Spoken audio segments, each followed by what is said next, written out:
ನಮಸ್ತೆ. ಈ ಗಿಡ ಇಷ್ಟೊಂದು ಚೆನ್ನಾಗಾಗಲಿಕ್ಕೆ ನಾನೇನು ಮಾಡಿದೆ ಅಂತ ಹೇಳ್ತೀನಿ. ತುಂಬ ಜನ ನನ್ನ ಹತ್ರ ಕೇಳ್ತಾರೆ, ಇಷ್ಟು ಚೆನ್ನಾಗಿ ಹೇಗೆ ಬಂತು, ನಮ್ಮ ಮನೆಯಲ್ಲಿ ತುಂಬ ಹೈಟ್ ಆಗ್ತಾ ಹೋಗ್ತದೆ ಅಂತ. ನಾನು ಈ ಗಿಡವನ್ನು ಸ್ವಲ್ಪ ಹೈಟ್ ಆದ ನಂತರ 1 ಫೀಟಷ್ಟು ಬಿಟ್ಟು ಕಟಿಂಗ್ ಮಾಡ್ತೀನಿ.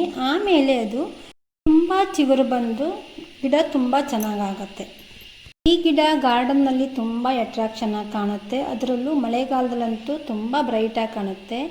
ನಮ್ಮ ಮನೇಲಿ 2 ಕಲರ್ ಇದೆ. ಇದು ಬೇರೆ ಕಲರು, ತುಂಬ ಚೆನ್ನಾಗಿ ಕಾಣುತ್ತೆ. ಇದು ಗೋಲ್ಡನ್ ಕಲರು.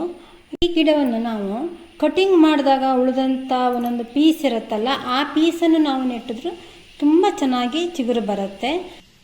ಈ ಗಿಡ ತುಂಬ ಈಸಿ ಮೇಂಟೆನೆನ್ಸ್ ಗಿಡ. ಹಾಗೆಯೇ ಇದು ಒಂದು ಸಲ ನೆಟ್ಟಿಟ್ಟರೆ ಯಾವಾಗಲೂ ಶಾಶ್ವತವಾಗಿ ಈ ಗಿಡ ಹಾಗೆಯೇ ಇರುತ್ತೆ. ನಾವು ಕಟಿಂಗ್ ಒಂದು ಮಾಡ್ತಾಯಿದ್ರೆ ತುಂಬ ಚೆನ್ನಾಗಿ ಕಾಣುತ್ತೆ.